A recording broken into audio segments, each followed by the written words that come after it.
Good morning. Happy Tuesday, or whatever day of the week it is. Jamie Cross, your host. Today is the first day that I'm using the car mount.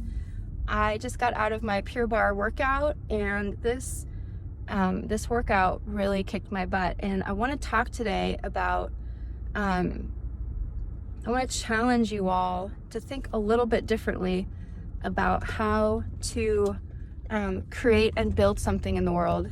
And if I can say anything, I can speak to this, having spoken to so many women over the last 13 years as an entrepreneur, is that we tend to lack assertiveness. And there is one of my favorite scriptures. It says, "The kingdom of heaven suffers violence, but the violent take it by force." So I woke up this morning. I usually am up before 5 a.m. now. I am committed to a total body transformation, and I don't mean just my physique. I'm transforming my cells, transforming my cardio, my respiratory system. Everything in my body is being transformed right now. I'm transforming my mind, and I'm renewing it and expanding it. I'm taking bigger action, bigger risks. I'm working harder for myself, as far as like putting the energy and effort into training my body and pushing my boundaries and my limits. And so I get up this morning, I was just like, oh, I just want to take today off, or maybe I'll just hop on the Peloton downstairs and I'll skip my bar class. And if I don't leave by 5:18, I'm between 10 and 12 minutes away. Then once they close the door at bar, they don't let you in. So I got up, I grabbed my laptop. I was like, I'll start working, I'll start praying. It's 5:10 at this point, and I'm sitting there and I'm wrestling and battling with what I know I should be doing.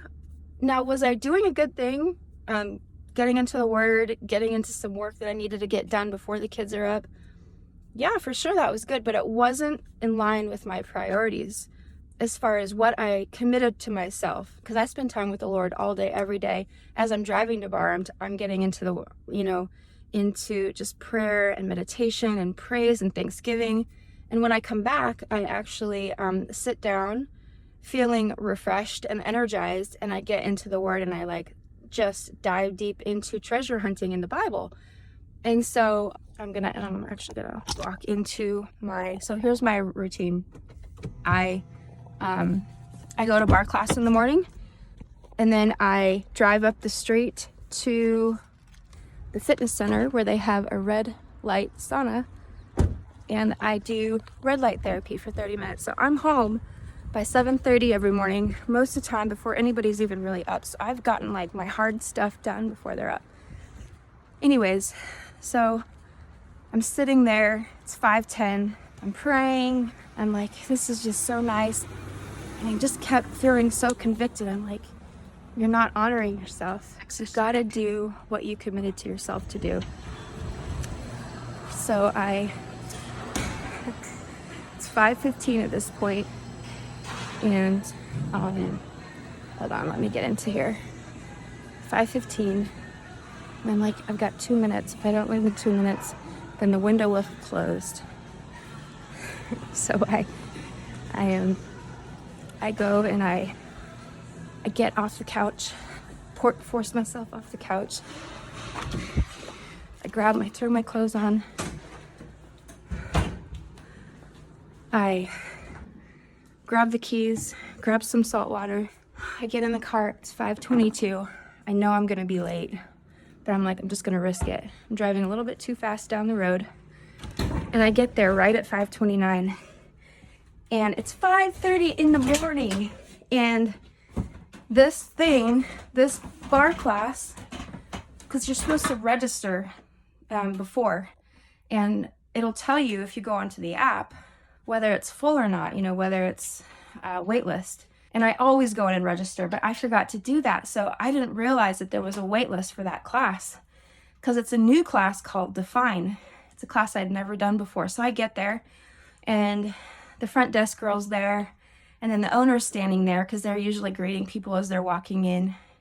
And I realized, I looked over, I'm like, oh my gosh, that room is full. What's gonna happen? No, I did the thing. I got up, I got here. Are they going to turn me away? Because if they're full, they're full. You know, they only have certain amount of space in the room, and the room was like shoulder to shoulder, which, you know, when you're working out and stuff, you got to have the right kind of space. So they're like, it's full. I was like, oh man, okay, no problem. Because I thought I'll just run over to Spring Hill and I'll lift some weights. And then she's like, wait, just hold on a second, because there's one girl that's not here yet that registered. So there might be a spot open. So I'm standing there. It's 5:30 and they go, okay, she's not here, so we can let you in. And I was like, this is how life works. This is how every successful thing that I've ever done has happened. Where, think about the woman with the issue of blood. It makes me emotional to think about it. She pushed through the crowd and she grabbed a hold of Jesus's garment and she said, I will not let go. Same thing with the angel, when Jacob was wrestling with the angel. And he said, I will not let you go until you bless me. Remember, guys, the kingdom of heaven suffers violence, but the violent take it by force. And that word violent means assertive. The assertive take it by force. We can't wait for opportunities to open. You know, all the stuff about, I get so tired of the faith-based community saying God is in control, just let things be as they may. Every time I've grown, I've pushed, I've grabbed a hold of the garment and I said, I won't let go until I learn this thing. I won't let go until I get what I know the word promises me. I'm even in a process right now where I'm like, Lord, you said this in your word, and your word will not return void. And just show me where I'm missing it, because if we're not seeing the progress of what the scriptures and what God promises, then we're missing something. It's not because God isn't faithful. It isn't because God's plan wasn't to prosper you or wasn't to heal you. His plan is to give you life and life more abundantly. And here's the key, though, is it says that we are to hearken diligently to the voice of the Lord and carefully obey all that he has commanded. And when we do that, he will set us high above all nations of the earth. But in that process, we are to pursue and push through the crowd, show up. And it reminds me too, when Nathan and I first got married, we had purchased this little 450 square foot house. And there was this conference coming to New Life Church in Colorado Springs. And it was all of these great African men who were raising the dead, who were healing the sick, who were seeing millionaires and billionaires rise up out of the churches. And I'm going to tell that story sometime too, where I really caught the vision and caught the word and the truth of what was possible for all of us, for me as a believer.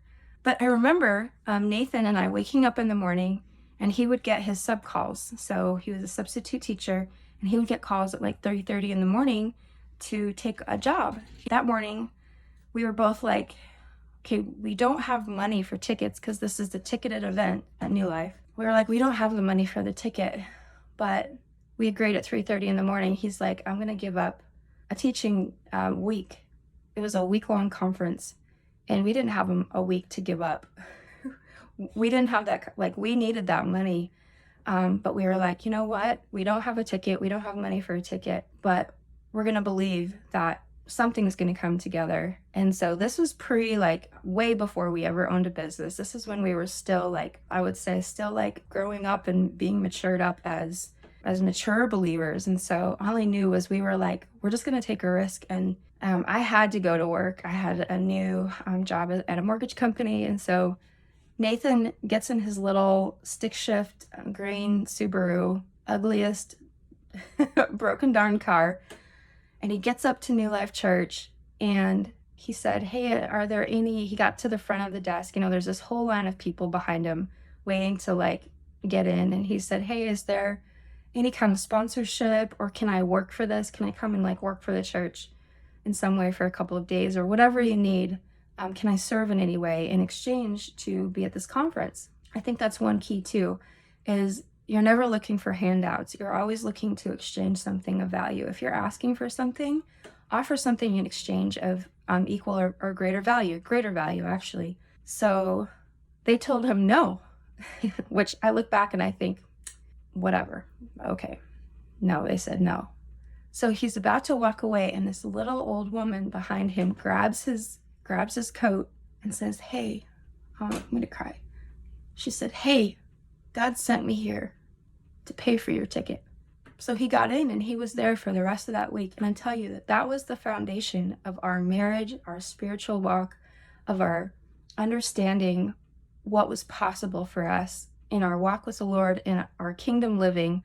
It was the foundation, because that was where we were led to meet, and start reading David Oyedepo's books and getting like the truth of the word. The fruit in their lives was so evident. And I still, to this day, I have not seen another faith body of believers operate in the supernatural the way that these Africans did. And so he pushed through the crowd and God provided supernaturally. And if we had just like waited for somebody to open a door for us, or if I had looked at the app this morning and it said wait list, I wouldn't have showed up. Maybe I would have missed out on working out altogether. And these are simple concepts, but ladies, I want you to hear me on this. It's time to stop playing nice. It's time to stop playing politely with your destiny, with the things that God has called you to. I had a major breakthrough last week when Nathan and I took a sabbatical to just brainstorm together on vision. I'm working on some new things for the Her Effect. I've got, and the Lord he revealed himself and he gave me direction. I think in my last episode, I was there at Blackberry Farm and I was talking about what I was pressing into. And he showed me, this is what he said, and I want to go deeper into this on another episode. He said, "Your ministry, Jaime, is to your children and to your husband and your home. Anything you do outside of the home is for profit. Build your businesses."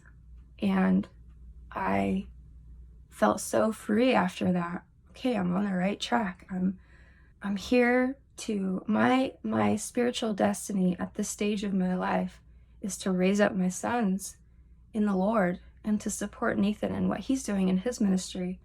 And I'm the economic driver. I'm the provision. God is always the provider, the source of provision, of course. But as far as the Proverbs 31 woman, what she did is available to all of you. So I want you to not only realize that there's something powerful out there waiting for you, whether you've made your first million, you've made your first 10 million, maybe you're just getting started, wherever you're at in your journey, there's so much more. I think every single episode, every single time I show up for these videos, I'm going to tell you, remember, no eye has seen and no ear has heard and no mind can imagine those things the Lord has in store for those who love him. But you got to go out and get it. If you're waiting on God, then you'll be waiting until you're in the grave. And that's the sad truth of where most believers are. They're waiting on the Lord to go and take action. And whatever that looks like, he will give you direction. You got it. Even in getting vision and direction and hearing from him, you've got to go out there and pursue him and go grab the hem of his garment and say, "God, I won't leave until you show me." You got to separate yourself unto him and get quiet and hear, and he will speak to you. When you draw near to the Lord, he will draw near to you. And I just want to encourage all of you to keep going, to press through the crowd. What is it that you want to lay hold of?